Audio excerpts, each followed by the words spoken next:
అదేవిధంగా వేదిక మీద ఉన్న పెద్దలు మాతృమూర్తికి, అదేవిధంగా సూతలకి, వేదిక ముందున్నటువంటి హిందూ బంధువులందరికీ, ముఖ్యంగా చిన్నారులకి, ఇప్పటి వరకు కనువిందు చేసి మనందరినీ అందించినటువంటి చిన్నారులకి పేరు పేరున కృతజ్ఞతలు తెలియజేస్తున్నాం.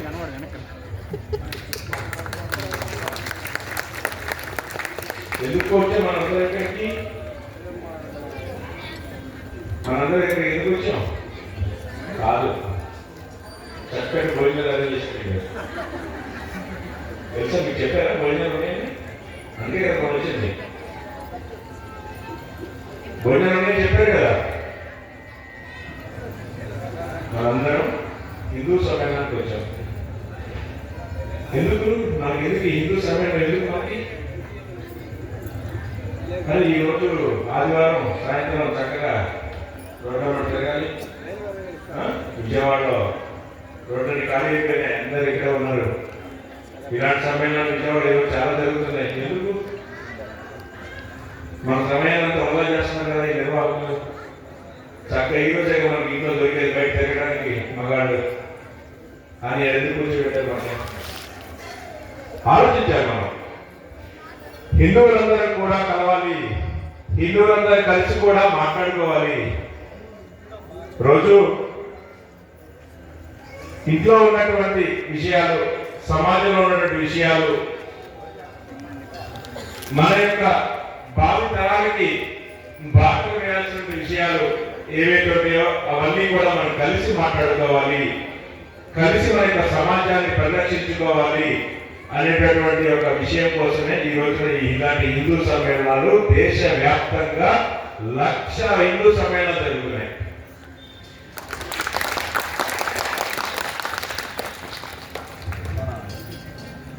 ఇప్పుడే మన ముందే నృత్యం చేసినటువంటి, కోలాటం చేసినటువంటి ఆడపిల్లలు మన ముందే ఉన్నారు. ఈ చిన్నారుల యొక్క తల్లులు ఎక్కడ ఉండారు? ఒకసారి ఆ చిన్నారుల యొక్క తల్లు లేకున్నాము, ఒకసారి ఉండే ఎదురుగా ఉండే తొందరగా వెళ్ళి వాళ్ళ పిల్లలు ఎవరైతే ఉన్నారో వెళ్ళి మీ అమ్మ ఆశీర్వాదం తీసుకోండి.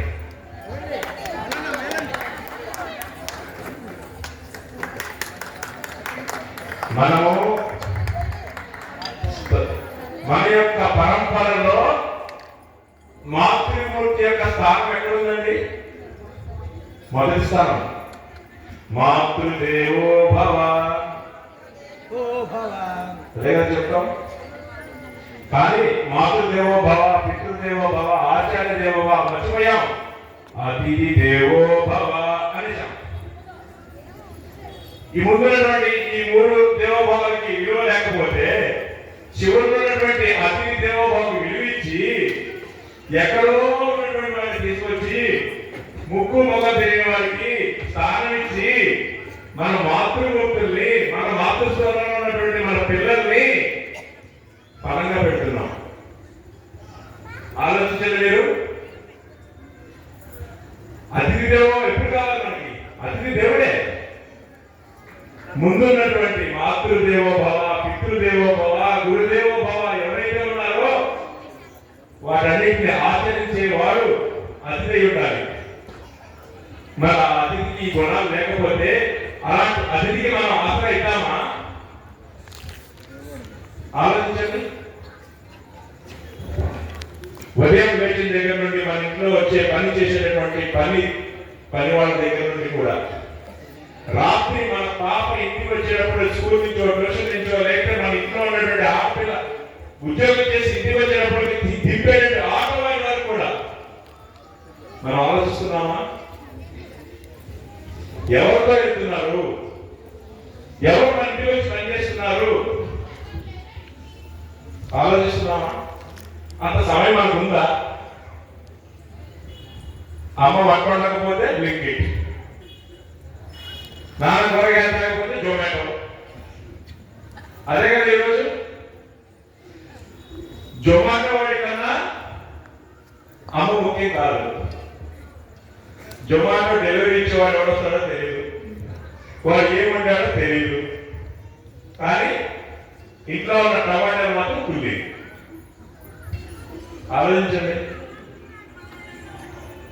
మన పిల్లలకి మన సంస్కృతి గురించి, ముఖ్యంగా మన కుటుంబం గురించి ఎంతమంది చెప్తాం? మన పిల్లలకి మన కుటుంబం గురించి ఎంతమంది చెప్తాం? మీ యొక్క తాత, మీ ముత్తాత వాళ్ళ ముందు ఇవన్నీ వాళ్ళకి చెప్తారు ఎవరన్నా? ఈ రోజు అలాంటి విషయాలు తెలిసినటువంటి పిల్లలు అక్కడ ఉన్నారా? అవసరం లేదు. మనకు దాని గురించి అవసరం లేదు. ప్యాకేజ్ కావాలి, మన పిల్లలకి ప్యాకేజ్ కావాలి, ఇంగ్లీష్ చదువులు కావాలి. 64 కళలకి 64 కళలకి ఏదైతే ప్రాశస్త్యం ఉందో ఈ భారత కళ మీద ఆ 64 కళలకు లేపే పనులు మనం లేము. 64 కళలు దేనికి కావాలండి మనకి? దాంతో ఏం ప్యాకేజ్ వస్తుంది? అదే ఇంగ్లీష్ నేర్చుకుంటేనో లేకపోతే మంచి ఇంటర్నేషనల్ స్కూల్ చదివితేనో ₹1,00,000 వస్తాయి. అవన్నీ తీసుకెళ్ళి ఎవరికో ఇచ్చేస్తే మొక్కలు చేసి ఫ్రిడ్జ్లో పెడతాడు. అదే మనకు కావాలి. శక్తివంతంగా తయారైనటువంటి మన పిల్లలు మనం చేయాలని ఏం కావాలి? మనకి ఎలాంటి సంస్కృతి నేర్పాలి? మనం ఆ పరిస్థితిలో మనం ఉన్నామా?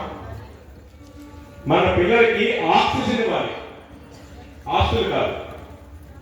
ఇస్తున్నామా మనం? ఆలోచించండి. రేపు పొద్దున మన పిల్లలు మన దగ్గరకు వచ్చి అడిగితే మనం చెప్పేటటువంటి సమాధానం ఏంటి? నాకు ఎందుకు నేర్పలేదమ్మా?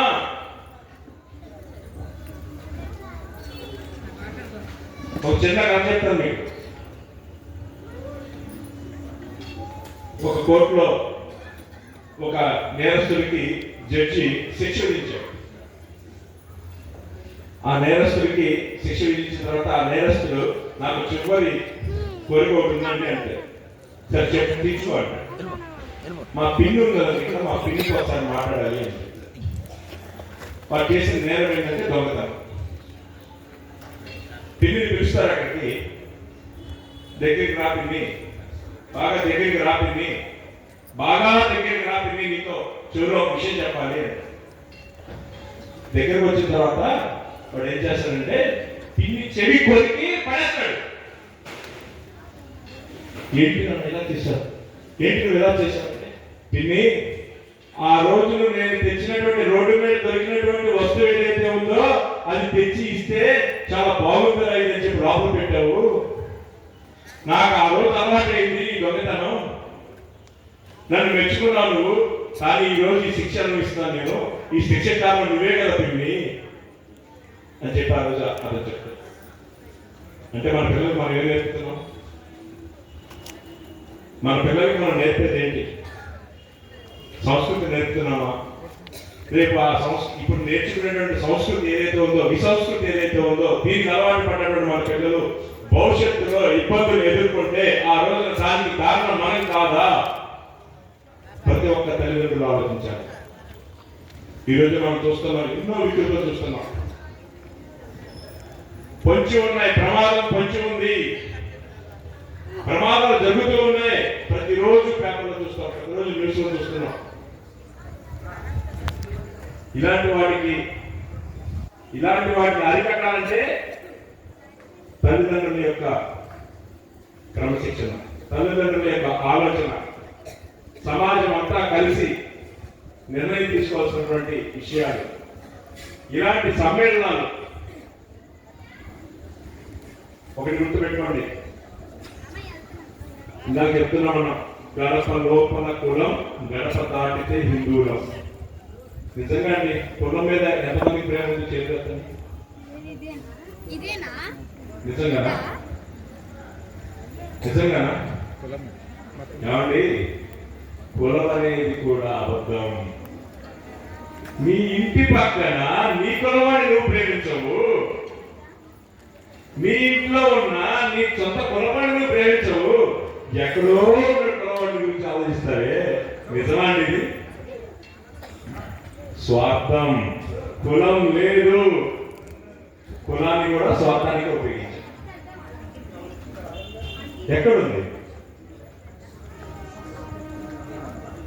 ఏదైతే పదవుల స్వార్థంతోనో, ఆర్థిక స్వార్థంతోనో వెచ్చవిడితనానికి అలవాటు పడిన మనం మనకి తెలియకుండానే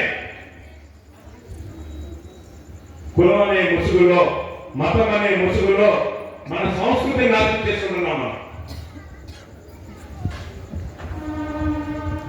హిందువులం. హిందూ అంటే మతం కాదండి. హిందూ అంటే ఏంటి? మన జీవన విధానం, ఋషుల యొక్క పరంపర ఉన్నది. ఆది శంకరాచార్య లాంటి వారు ఈ దేశాన్ని మొత్తాన్ని చుట్టారు. అలాంటి ఆది శంకరాచార్యులు కట్టలేమండి మాతృ. శివాజీ మహారాజ్ నాకు ఎలాంటి కొడుకు కావాలి అని చెప్పి కలలు కానీ కన్నది ఆ తల్లి. ఆ జిజియాబాయి పుట్టిందండి మన భారతదేశ ధర్మానికి ప్రతిరూపం శ్రీరాముడు. ఒకసారి చెప్పండి, జై శ్రీరామ్. మరి అలాంటి ధర్మానికి ప్రతిరూపమైనటువంటి శ్రీరాముడి యొక్క తల్లి ఎక్కడండి? ఈ గది వెళ్ళిపోతుంది కదా. మహాదేవాయి హోంకర్ ఎన్నో దేవాలయాల నిర్మించి ఆమె ఒక పేద కుటుంబం నుంచి ఒక రాజు కుటుంబానికి కోడలుగా వెళ్ళింది. తన యొక్క చిన్న వయసులో వివాహమైంది. తన యొక్క భర్తను కోల్పోయింది. వాళ్ళ మామగారు ఆమె పట్టాభిషేకం చేశారు. ఆమె దేశం మొత్తం ఏదైతే మహమ్మదీయులు దాడి చేసి మన యొక్క దేవాలయాన్ని విధ్వంసం చేశారో ఆ యొక్క దేవాలయాలన్నింటిలో ప్రదర్శన చేసింది అహల్యాబాయి హోల్కర్. అలాంటి అహల్యాబాయి హోల్కర్ పుట్టినటువంటి పద్ధతి ఆమె జన్మించుకోవచ్చు.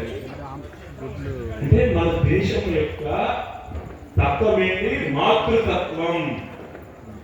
మనం ఏమంటాం మన దేశాన్ని? భారత మాత. చూసారు భారత మాత ఉంటుంది, భారత మాత. మరి మాతృతత్వానికి ఎంత విలువైనటువంటి ఈ గడ్డమైనటువంటి మనం మాతృతత్వం మన ఆడపిల్లల్ని మనం ఎలాంటి సంస్కృతిలో పెంచాలి ఒకసారి ఆలోచించాలి. వాళ్ళకి ఎలాంటి విలువలు ఇవ్వాలి ఒకసారి ఆలోచించాలి. మన పిల్లలు ఇంకొక ఇంటికి కోడలుగా వెళ్తే మన యొక్క ఔన్నత్యాన్ని, మన యొక్క గొప్పతనాన్ని ఆ ఇంటి వాళ్ళు పొగడే విధంగా మన పిల్లలు పెంచాలి. కానీ జరుగుతుందా? ఆలోచించండి. ప్రతి ఒక్కరి తల్లిదండ్రులు కూడా ఆలోచించాల్సిన విషయం. ఎదవ సినిమాలు, ఎదవ సీరియళ్ళు, వాటి వ్యామోహాల పడిపోయి మనం పగ, ప్రతీకారం, చంపేయడం, కొడవడం, అదే మనం చూసింది రోజు. ఆగమా అది చెప్పేస్తున్నారు, ఆగమా అని చెప్పేసి టీవీ లేదు వస్తుంది. ఒకరు చెప్తున్నారో తెలియదు, ఇక్కడ పిల్లలు తెచ్చిపోతుంది. అంటే మనం ఎక్కడున్నాం చూడండి. ఈ సభలో చాలా నిండుగా అందరి ముఖాలు వెలుగుగా ఉన్నాయి. ఎందుకున్నాయి అందరి ముఖాలు వెలుగుగా? ఎందుకున్నాయి? తిరగదారు. ఇక్కడ రాగానే తిరగబెట్టారు అందరికి. మన సంస్కృతి కదా. ఎంతమంది మనం మన పిల్లలకి తిరగబెట్టి పంపిస్తున్నాం బయట? ఆలోచించండి. ఎంతమంది మనం తిరగ తెలుస్తున్నాం? బయటకు వచ్చేప్పుడు చక్కగా తయారు చేశారు, అందంగా ఉన్నారు, ఎంత మంచి మంచి డ్రెస్ వేసుకుని వచ్చి. ఇంట్లో ఉంటే స్నానం కూడా చేయాలి. పిల్లలకు చెప్పం మనం, ముందు మనమే చేయాలి. ఎందుకంటే సీరియల్ వస్తుంది. ఆలోచించండి. ఇలాంటి విషయాల గురించి ఆలోచించండి. ముఖ్యంగా ఈ దేశానికి ఉన్నటువంటి ఔన్నత్యం స్త్రీ ముఖ్యమైనటువంటి ప్రాధాన్యత ఉంది. అలాంటి స్త్రీ తత్వాన్ని ఈరోజు మనం కాపాడుకోవాల్సిన అవసరం ఉంది. అంతేకాకుండా ముఖ్యంగా మనం చూస్తున్నాం సమాజంలో ఈ బజార్కి బయటకు వెళ్ళగానే పక్కింటి వాళ్ళు కూడా మన పిల్లలను గుర్తుపట్టకుండా ఉండే పరిస్థితులు వచ్చేసినాయి. కారణం ఏంటి? మన కలము, పక్క నుండి కలము, పక్కన వాళ్ళతో మాట్లాడడం. మనం చూసాము పూర్వం మనందరం దాదాపుగా చాలా మంది పల్లెటూరు నుంచి వాతావరణం నుంచి వచ్చిన వాళ్ళు ఉంటారు. మన పిల్లవాడు పక్కన తప్పు చేస్తుంటే మన ఇంటి పక్కనటువంటి ఏ మామయ్యో బాబాయో వర్షమైనటువంటి వాళ్ళు ఎవరు చూస్తే భయపడేవాళ్ళు, లేదా వాళ్ళు గర్తించేవాళ్ళు. ఈ రోజు సొంత బాబాయ్ చూసినా, సొంత తండ్రి చూసినా కానీ తల దించుకొని వచ్చే పరిస్థితులు వచ్చేసినాయి. ఎక్కడున్నామా? వీటన్నిటి కారణం మనం కాదా? ఇవి నేర్పుతారా బయట? ఇవి ఇంటర్నేషనల్ స్కూల్ నేర్పుద్దా? ఇంగ్లీష్ మీడియం స్కూల్ నేర్పుద్దా? ఈ సంస్కృతి సాంప్రదాయాలు మనం కదా నేర్పాల్సింది. ఎంతమంది నేర్పుతున్నాం మన పిల్లలకి? ఆలోచించాలి. సమాజం వైపు కూడా చూడాలి. మన ఇంట్లో కూర్చి మాట్లాడుకున్నాం, కలిసి భోజనం చేస్తాం, కలిసి యాత్రలకు వెళ్దాం, అంత బాగుంటుంది. అన్నీ చేయాలి. అదేవిధంగా సమాజం వైపు కూడా ఒక అన్వేషించాలి. సమాజంలో మనం చూస్తాం, అన్నపూర్ణ మిలిటరీ హోటల్స్ అని ఉంటుంది, బోర్డులోనే ఉంటుంది. అన్నపూర్ణ బోర్డులోనే ఉంటుంది, లోపల పరిశీలించాలి. అలాంటి పరిస్థితులు ఉన్నాయి. నిజంగా అన్నపూర్ణకు సంబంధించిన వాళ్ళు ఉన్నారా లోపల? అన్నకు సంబంధించిన వాళ్ళు ఉన్నారా? చెప్పాలి. ఇక్కడికి వెళ్ళి జై శ్రీరామ్, జై శ్రీరామ్, జై శ్రీరామ్ అనగానే మన ఎదురుగా ఉన్నటువంటి వాడు కూడా జై శ్రీరామ్ చెప్తే ఒక ప్లేట్ భోజనం చెప్పవచ్చు. ఆ పరిస్థితి ఉందా లేదా కూడా గమనించాలి. సమాజంలో మనం ఏదైతే తినే తిండిని కూడా కలుషితం చేసి, ఆ యొక్క కలుషితమైన తిండి ద్వారా మన యొక్క ఆరోగ్యాన్ని పాడు చేసి, మన సంస్కృతిని మన ఆరోగ్యాన్ని పాడు చేసి ఈ రోజున ఈ సమాజం విచ్ఛిన్నమైనటువంటి పరిస్థితులు నెలకొల్పడం కోసం అనేకమైనటువంటి దాడులు మన జరుగుతుంది. వాటిని గ్రహించాల్సిన అవసరం. మన ఇళ్ళ దగ్గర ఇందాక చెప్పాను, మనందరం గ్రామీణ వాతావరణం నుంచో లేకపోతే అలా వచ్చిన వాళ్ళని మన ఇళ్ళ దగ్గర దేవుడు పెట్టుకుంటే అమ్మవారికి బలించి చక్కగా అన్ని పూజలు చేసి అమ్మవారికి నైవేద్యం పెట్టి ప్రసాదం పెట్టి భోజనం చేస్తాం. అవునా? మరి ఈ రోజు మనం తినేటటువంటి ఆహారం ఆల్రెడీ ఎవడో నైవేద్యం పెడితే, ఎవడో నైవేద్యం పెడితే మనం తీసుకొచ్చుకొని మనం నైవేద్యం పెడతాం. అంటే ఇంగిలికి మన అమ్మవారికి పెడుతున్నాం. అవునా కాదా? దానిపైన ఒక మార్పు ఉంది. వాళ్ళకి సంబంధించిన మార్పు ఉంటుంది. దాని మీద హలాల్ అనే పేరుతో ఒక మార్పు ఉంటుంది. గోధుమ పిండి ప్యాకెట్ మీద ఉంటుంది. మరి చూస్తున్నాం మనం హలాల్ చేసినటువంటి గోధుమ పిండి తీసుకొచ్చి ఆ గోధుమ పిండితో తయారు చేసినటువంటి పదార్థాన్ని మన అమ్మవారికి, మనం స్వామివారికి మనం నైవేద్యం పెడుతున్నామే. ఏమైపోయామో గ్రహిస్తున్నామా మనం? ఈ రోజు చేతిలో సెల్ ఫోన్ ఉంది కదా, సెల్ ఫోన్లో ఏం చూస్తాం? Mobile plate, Chakravakam. అరే నిన్న చీకటి చూడలేదు, బాగా చూస్తాను. బిగ్ బాస్ ఆ సెల్ ఫోన్లోనే ఇది ఏది హలాలు కాదు, ఏ దేశం నుంచి వచ్చింది, ఎక్కడ చెప్పేసి ఉంటుంది. దానిలో తెలుసుకోవచ్చు. దానికి వాడండి. ప్రతి ఒక్కటి మన ఇంట్లోకి వచ్చేటటువంటి ప్రతి ఒక్క వస్తువు కూడా మనకి సంబంధించిందా కాదా, మన వాడు తయారు చేసేదా కాదా, మనం తినగలిగిందా కాదా, మన భావితరానికి ఆది కలిగింది కాదా, అవునా కాదా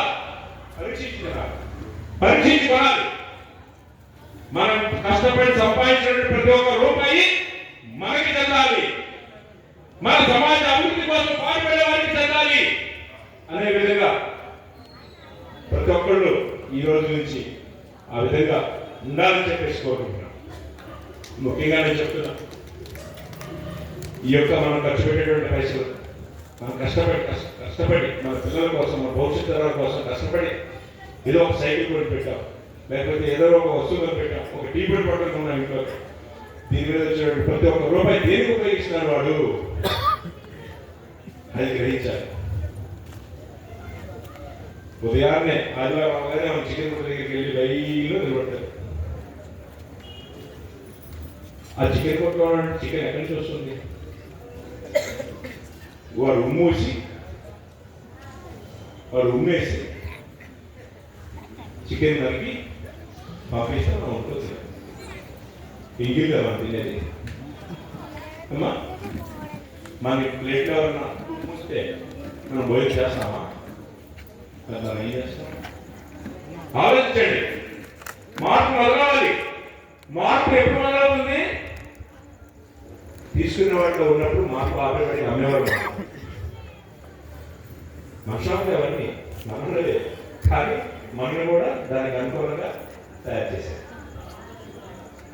కాబట్టి ప్రతి ఒక్కళ్ళు కూడా మన యొక్క జీవన విధానంలో ఇలాంటి మార్పులు తెచ్చుకోకపోతే చాలా ఇబ్బంది మనకి మంచి ఉంది. మనం చూస్తున్నాం, మనకు ఆనుకున్నటువంటి దేశాల్లో ఇబ్బందులు. అందరూ భారతదేశం వైపు చూస్తున్నారు. ఈ మధ్య భారతదేశం కూడా మొదలుపెట్టింది, మా దగ్గర స్థానం లేదు మీకు, బయలుదేరండి అని చెప్పేసి కొన్ని రాష్ట్రాల్లో మొదలుపెట్టి వాళ్ళని గోడ నుంచి బయటకు గెట్టేస్తున్నారు. గెట్టేందుకు వాడే దూకి పారిపోతున్నాడు. ఇందాక మనం అనుకున్నాగా అతిథి దేవో భవ అని. అరే ముందు ఏమి లేవు, డైరెక్ట్ అతిథి దేవో భవ అని చెప్పేసి అంత ముందు ప్రభుత్వాలు అతిథి దేవోభావ అతిథి దేవోభావ అని చెప్పేసి వారికి ఏమి లేకపోయా వాళ్ళందరూ తీసుకొచ్చి మన ఇక్కడ పెట్టుకొని వాటర్లో ఉపయోగించుకొని రాజ్యాలు వెళ్ళారు. ఈ రోజున వాళ్ళే ఏకుకు మేకైన పరిస్థితి వచ్చింది. ఇప్పుడు మొదలైంది పరశురాముని యొక్క యాత్ర. ఇప్పుడు మొదలైంది. ఇక్కడ ఒక్కొక్కడు పాల్గొన్నారు. ప్రతి ఒక్కరిని కూడా గమనించాలి. ఇందాక చెప్పారు వేదిక నుంచి మన ముందు ఉన్న వాళ్ళు, వెనక ఉన్న వాళ్ళు, మన పక్కన వాళ్ళు, ఇంటి పక్క వాళ్ళు ఎవరు మనం గ్రహించాలి, తెలుసుకోవాలి. అది తెలుసుకోకుండా మన మనుగడ ముందుకెళ్తే ప్రమాదంలో పడతాం. ముఖ్యంగా చివరిగా ఒక చిన్న విషయం చెప్పి ముగిస్తాను మీకు. ఇందాక చెప్పాను, ఈ భారత గడ్డ అన్నపూర్ణ ఏ రోజు కూడా ఏ దేశం మీద కూడా ఈ దేశం దండయాత్ర చేయలేదు.